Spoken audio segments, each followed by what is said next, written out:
Right now on WQAD News 8 at 9, highway name change. The famous Illinoisan lawmakers want to honor with his own expressway. And it's back. The winter weather slamming parts of Iowa, how much snow fell, and what our weekend will look like.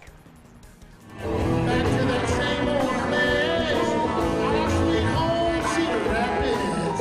And a musical goodbye. Why one Iowa mayor burst out in song during his final State of the City speech. Now, live from WQAD, News 8 at 9 starts now.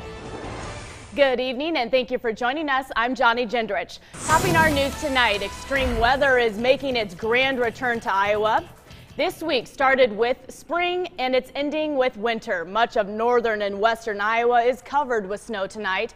This is video from Interstate 35 north of Clear Lake near the Minnesota border. As much as 10 inches of snow caused serious traffic problems. Several semis had trouble staying on the road, which caused a big backup. The blizzard brought whiteout conditions to the Iowa-Nebraska border. In Sioux City, heavy snow was made even more dangerous by the high winds. At one point, there were wind gusts of 35 miles an hour. More than a foot of snow could be on the ground there when the storm ends.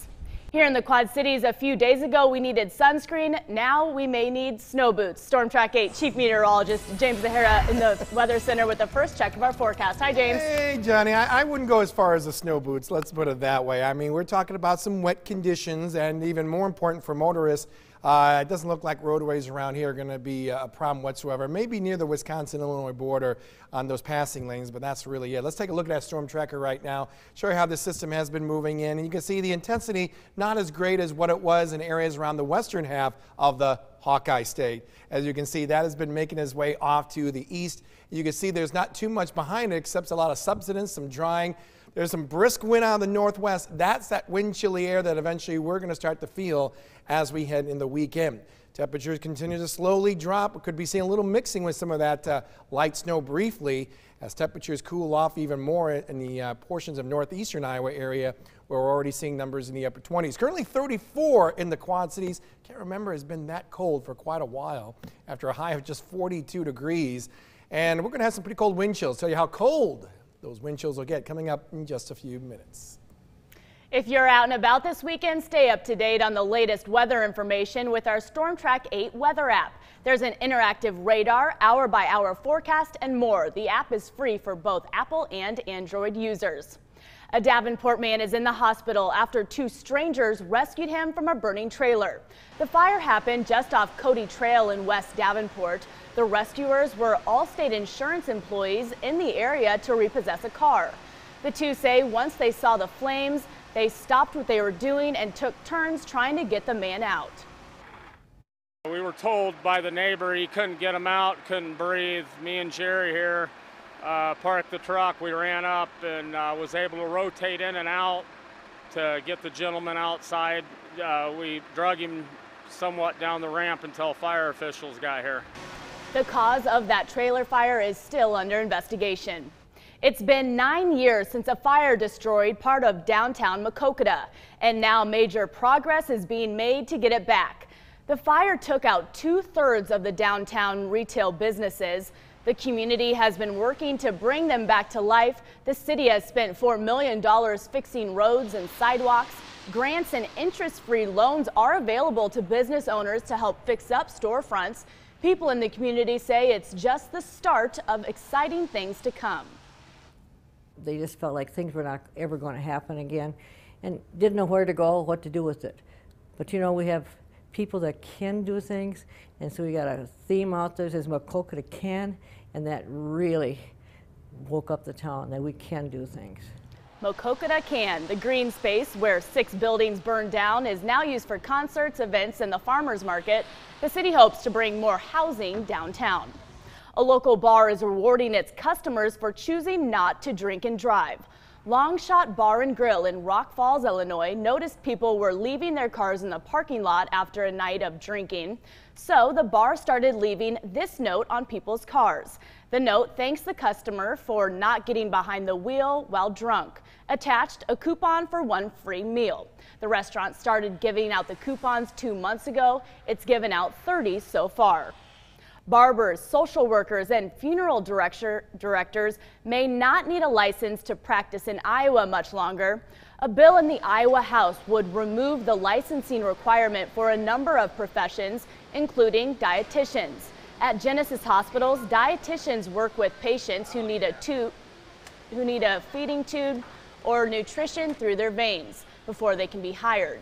They have to pass an exam and apply for a state license, which costs $120.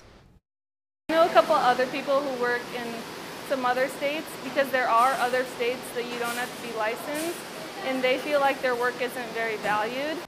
The governor's office says about 1/3 of Iowa's workers are licensed. That's the highest level in the country. The governor says the licensing expense may prevent some people from going into those fields. That same bill could also make it easier for a new mental health hospital to build in Bettendorf. Last year, Strategic Behavioral Health tried to open a 72-bed mental health care facility in Bettendorf, but failed to get state approval.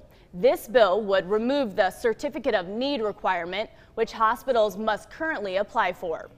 President Donald Trump came out swinging against some media today, speaking to conservatives at the CPAC convention in Maryland this morning. He said the media should not be allowed to merely quote sources, but should have to name them.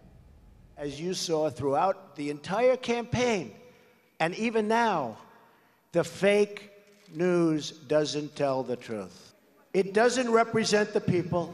It never will represent the people.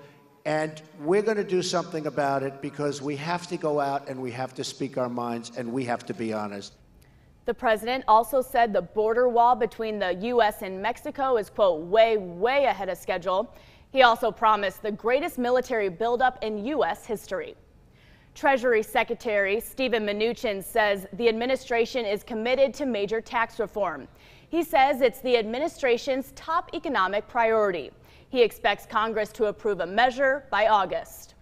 President Obama may soon have a highway named after him if 2 Illinois state representatives get their way.